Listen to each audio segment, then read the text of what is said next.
Hello दोस्तों, नमस्कार। मैं हूं फिरोज और आप देख रहे हैं पवन इन्फोटेक चैनल। साथियों, पिछले वीडियो में हमने सीखा था कि 3 अंकों की संख्याओं को किस प्रकार से लिखा जाता है और उसके बाद वाले में हमने वीडियो में सीखा था कि 4 अंकों की संख्याओं को किस प्रकार से लिखा जाता है। जैसे उदाहरण के तौर पे हमने यहाँ पे ले लिया 3 अंकों की एक संख्या 345। इसको लिखने के लिए हमने बताया था कि किस प्रकार से लिखेंगे। तो 3 जो अंक दिख रहा है 3 उसके साथ सिर्फ 100 जोड़ लेंगे और उसके बाद से 4 दहाई 5 इकाई 40 5 45।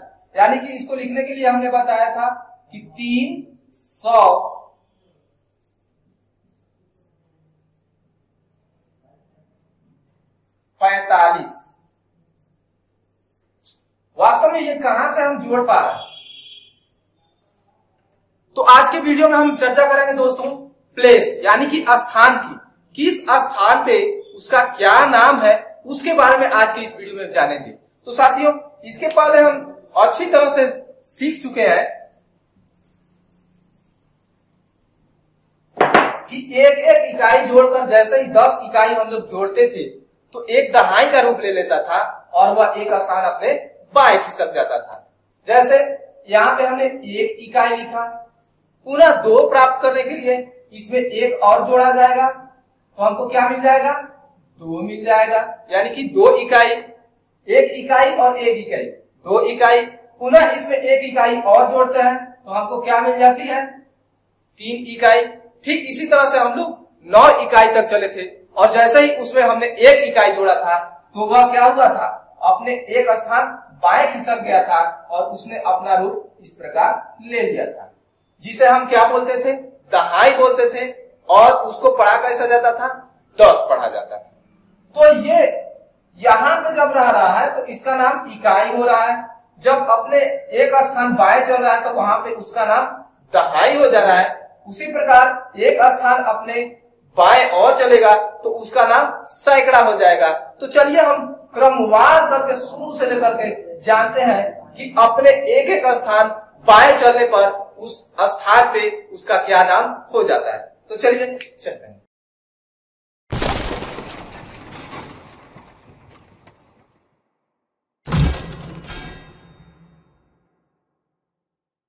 सबसे पहला जो स्थान है वहां पे उसका नाम इकाई होता है।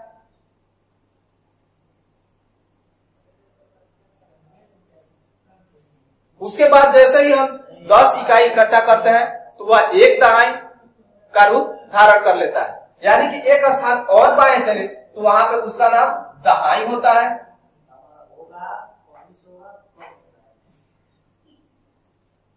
एक स्थान और बाएं चलेंगे तो वहां पे उसका स्थान सैकड़े का हो जाएगा।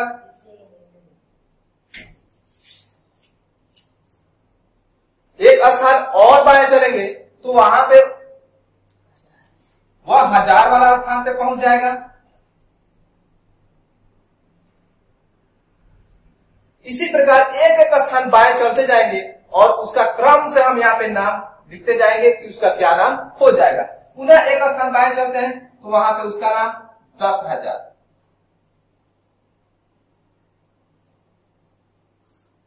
उसके बाद लाख, उसके बाद 10 लाख,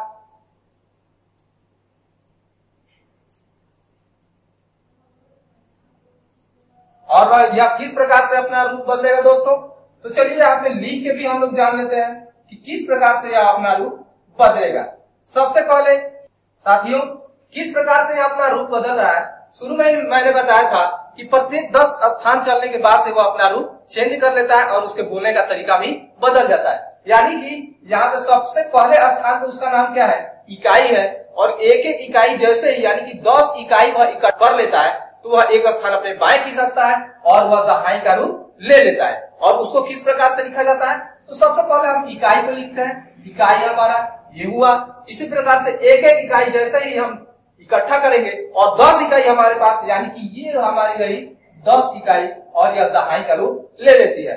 अब यह भी 10 दहाई इकट्ठा करने का प्रयास करेगी। एक एक दहाई लेकर के, और वह जैसे ही 10 दहाई इकट्ठा करती है यानी कि एक स्थान और बाएं चलती है और वहां पे उसका नाम सैकड़ा हो जाता है, और यह इस प्रकार से लिखी जाती है। पुनः यह अब 10 सैकड़ा इकट्ठा करने का प्रयास करता है, और जैसे ही 10 सैकड़ा इकट्ठा कर लेता है यानी कि एक स्थान और बाएं चलते हैं, और इस प्रकार से लिखा जाता है। अब यह 10 एक हजार का 10 यानी कि 10,000 इकट्ठा करने का प्रयास करेगा, और इसको 10,000 बोलेंगे भी, यानी कि इस स्थान पे जो ये स्थान है यहाँ पे इसका नाम 10,000 होता है, यानी कि इस प्रकार से लिखा जाएगा।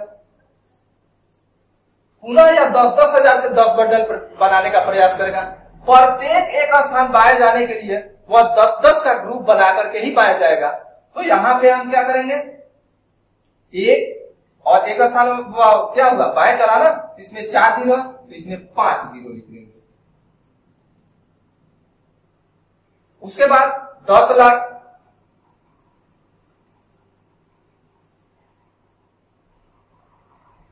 इस प्रकार से हमारा हुआ 10 लाख। चलिए अब हम इसके आगे चलते हैं कि यह 10 लाख से एक स्थान और बाएं चलते हैं तो उसका क्या नाम हो जाता है और किस प्रकार से लिखा जाता है।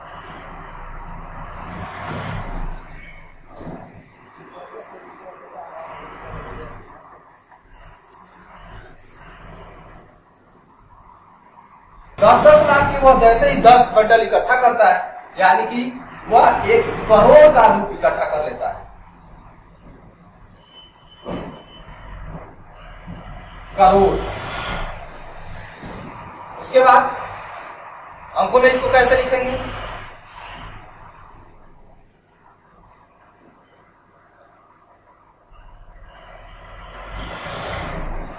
ये है 1 करोड़।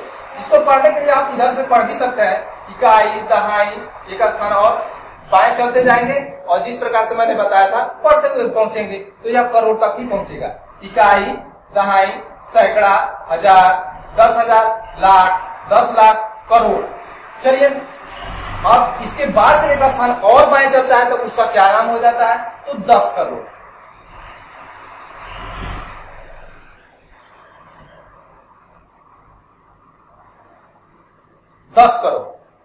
इसमें कितने शून्य होंगे एक के आगे, तो आप देखिए यह 10 इकट्ठा किया है ना, तो एक शून्य सिर्फ आप बढ़ा दीजिए। इसमें आप गिन लीजिए 1 2 3 4 5 6 और 7, यानी कि 10 करोड़ में कितने शून्य होंगे, 8 शून्य होंगे। तो एक हमने लिख दिया, उसके आगे 1 2 3 4 5 6 7 और 8, ये हमारा रहा 10 करोड़।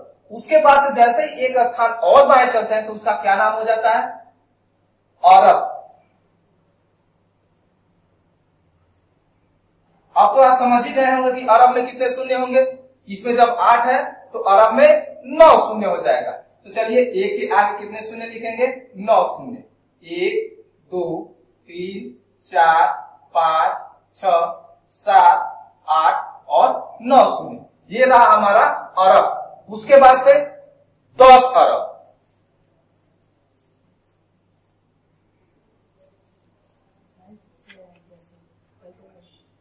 10 अरब में कितने शून्य होंगे, तो 10 शून्य होंगे। एक हमने लिखा, 1 2 3 4 5 6 7 8 9 और 10। अगर प्लेस के हिसाब से इधर से आप पढ़ते हुए आते हैं तो भी आप आसानी से पढ़ पाएंगे।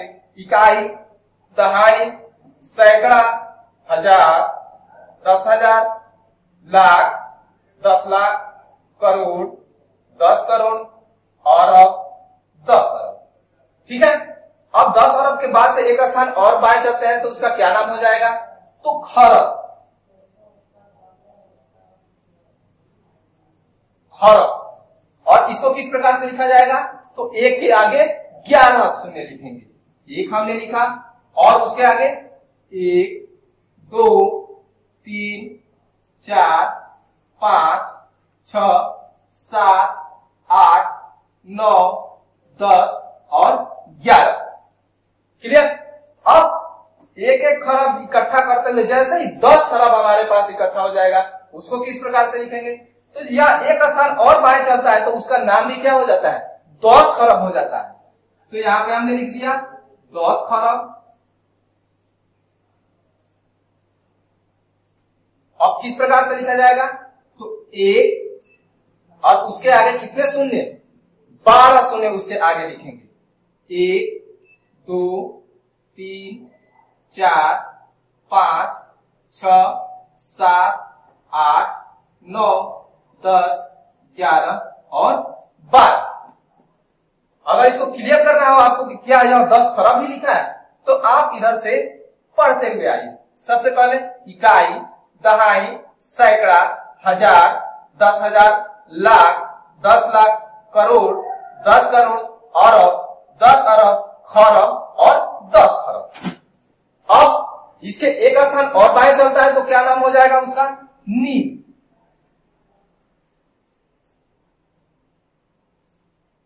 उसमें कितने शून्य हो जाएंगे साथियों, मैं बार बार एक बात कर रहा हूं कि 10 खरब में कितने शून्य हो जाएंगे, खरब में कितने शून्य हो जाएंगे, नील में कितने शून्य हो जाएंगे। ये ऑलरेडी ये क्वेश्चन पूछा भी गया है कि 1 अरब में कितने शून्य होते हैं, और बहुत ही हाई लेवल के एग्जाम्स में भी ये क्वेश्चन पूछा जाता है। तो वहां पे यदि आप प्लेस याद रखते हैं, क्रमवार दाएं से लेकर के बाएं तक प्रत्येक प्लेस को आप याद रखते हैं, यानी कि पहला प्लेस इकाई, दूसरा प्लेस दहाई, तो आप आसानी से इसको लिखते हुए चले जाएंगे। मान लीजिए कि हमको लिखना है कि 1 अरब में कितने शून्य है, तो हम क्या करेंगे, इकाई से इकट्ठा करेंगे और प्रत्येक प्लेस को लिखते हुए जाएंगे, और जैसे ही अरब पे पहुंचेंगे तो वहां पे हम 1 लिख देंगे। उदाहरण के तौर पर चलिए इसी को हम बता देते हैं।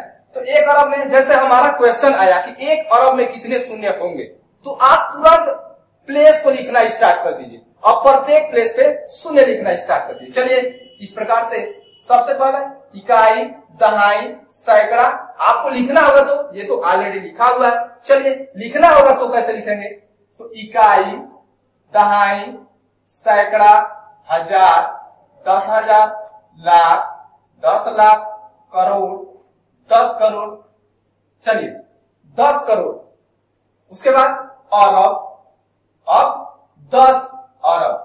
अब 10 अरब ही हमको लिखना था कि 10 अरब में कितने शून्य होंगे, तो अब वहां पे हम 1 लिख देंगे, और इस शून्य को आप आसानी से गिन करके बता सकते हैं कि 10 अरब में कितने शून्य होंगे। तो 1 2 3 4 5 6 7 8 9 और 10, यानी कि 10 अरब में 10 शून्य होंगे। इस प्रकार से किसी भी स्थान के बारे में पूछा जाता है कि 1000 में कितने शून्य होंगे, तो आप आसानी से इस प्रकार से लिख करके ज्ञात कर सकते हैं कि उसमें कितने शून्य होंगे। चलिए आगे बढ़ते हैं, नील में कितने शून्य होंगे। तो सबसे पहले चलिए मैं उसी माध्यम से अब इसको लिखना स्टार्ट कर रहा हूं। तो यहाँ पे मैं 1 के आगे कितने शून्य होंगे ये न दे करके अब मैं प्लेस के हिसाब से लिख रहा हूं, और आसानी से यह क्वेश्चन भी सॉल्व हो जाएगा और आपको समझ में भी आ जाएगा। तो चलिए देखते हैं 1 नील में कितने शून्य होंगे। तो सबसे पहला प्लेस हमारा क्या होता है, इकाई, उसके बाद कौन सा प्लेस होता है, दहाई, उसके बाद सैकड़ा, हजार, 10,000, लाख, 10 लाख, करोड़, 10 करोड़, अरब, 10 अरब, खरब, 10 खरब, और उसके बाद नील। तो नील ही हमको ज्ञात करना है ना, और सबसे छोटी इकाई क्या होती है, 1 होती है, तो वहां पे हम 1 लिख देंगे, क्योंकि आप अच्छी तरह से जानते हैं कि शून्य का मतलब कुछ नहीं होता, लेकिन वह अपने बाएं किसी भी संख्या के दाएं जब लगा दिया जाता है तो उसका मान वह 10 गुना बढ़ा देता है। तो इस प्रकार से हमने नील के स्थान पे 1 लिख दिया। अब हम आसानी से बता सकते हैं कि 1 नील में कितने शून्य होते हैं। अब इसके आगे जितने भी शून्य हैं उसको गिन सकते हैं आप, 1 2 3 4 5 6 7 8 9 10 11 12 और 13, यानी कि 1 नील में 13 शून्य होते हैं। उसके बाद एक स्थान और बाएं चलेंगे तो क्या नाम हो जाएगा, तो 10 नील।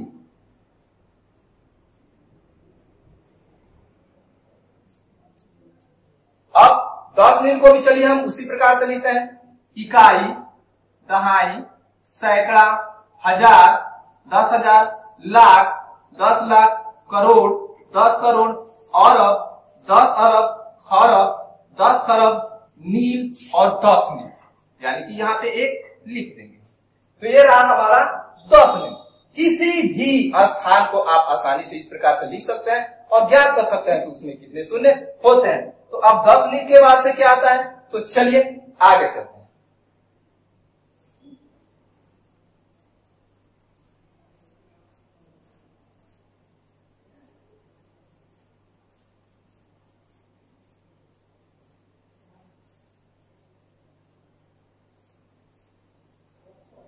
दशमील के बाद से हमारा होता है पद्यम।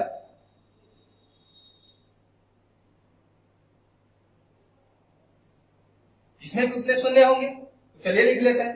इकाई, दहाई, सैकड़ा, हजार, 10,000, लाख, 10 लाख, करोड़, 10 करोड़, अरब, 10 अरब, खरब, 10 खरब, नील, 10 नील और पद्य। उसके बाद एक स्थान और बाएं चलेंगे तो 10 पद्य।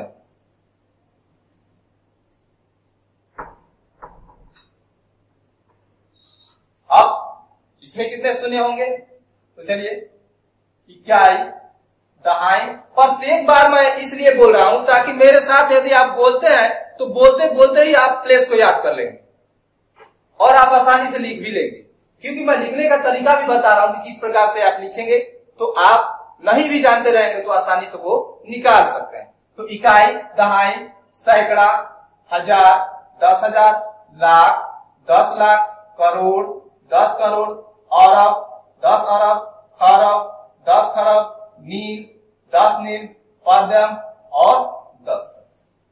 ये हमारा 10 पद। उसके बाद शंख,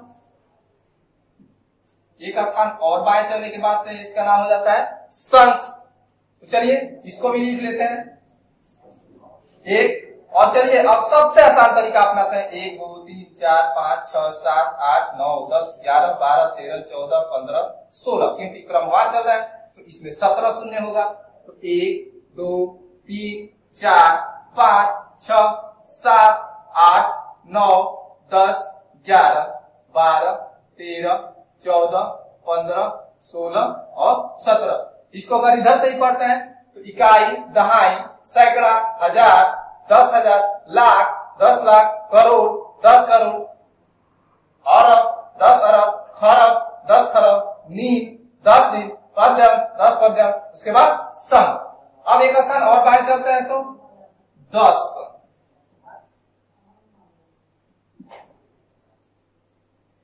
शंख को किस प्रकार से लिखा जाएगा, तो चलिए इसको भी लिख लेते हैं। इकाई, दहाई, सैकड़ा, हजार, 10,000, लाख, 10 लाख, करोड़, 10 करोड़, अरब, 10 अरब, खरब, 10 खरब, नील, 10 नील, पद्यम, 10 पद्यम, शंख और 10। ये रहा हमारा 10 अंक। यहां तक सभी लोग गणना करते हैं, लेकिन चलिए हम इसके बाद ही जानते हैं कि कहां तक गणनाएं की जाती है। यहां तक तो हमने सीख लिया 10 अंक इस प्रकार से लिखा जाता है और प्रत्येक प्लेस को हमने जान लिया। इकाई से लेकर के और 10 अंक का जो प्लेस है यानी कि वो स्थान है, प्रत्येक स्थान के बारे में हमने जान लिया। इसके बाद से किस प्रकार से कौन सा स्थान आता है, तो चलिए आज हम इस वीडियो में उसके बारे में भी सीखेंगे। तो जस्ट 10 अंक के बाद से हमारा आता है अत्या। उसके बाद जैसे ही हम एक स्थान और बाएं चलते हैं तो महाअत्या। उसके बाद एक स्थान और बाएं चलते हैं तो मध्या। उसके बाद एक स्थान और बाएं चलते हैं तो महामध्या। उसके जस्ट एक स्थान और बाएं चलते हैं तो उसका नाम हमारा आता है पारद। और जस्ट उसके एक स्थान और बाएं चलते हैं तो उसका नाम हमारा आता है महापारद। उसके जस्ट एक स्थान और बाएं चलते हैं तो उसका नाम हमारा आता है धूल। उसके जस्ट एक स्थान और बाएं चलते हैं तो उसका नाम आता है हमारा महाधूल। और जस्ट एक स्थान और बाएं चलते हैं तो उसका नाम आता है अश्विनी। और सबसे अंत में एक स्थान और बाएं चलते हैं तो उसका नाम आता है महाअश्विनी। तो यहां तक गणनाएं की जाती है। तो इस वीडियो में हमने प्रत्येक स्थान के बारे में जान लिया और उस स्थान पे क्या नाम होता है और किस प्रकार से लिखा जाता है, लिखने का तरीका भी आप लोग सीख गए। और यदि इस प्रकार का क्वेश्चन आता है कि फला स्थान में कितने शून्य होते हैं, जैसे 10 पद में कितने शून्य होते हैं, 1 पद में कितने शून्य होते हैं, 10 अंक में कितने शून्य होते हैं, या 10,000 में कितने शून्य होते हैं, तो आप आसानी से उन क्वेश्चंस को हल कर सकते हैं। तो आज के वीडियो में बस इतना ही, फिर मिलते हैं अगले वीडियो में। तब तक के लिए नमस्कार, जय हिंद, जय भारत।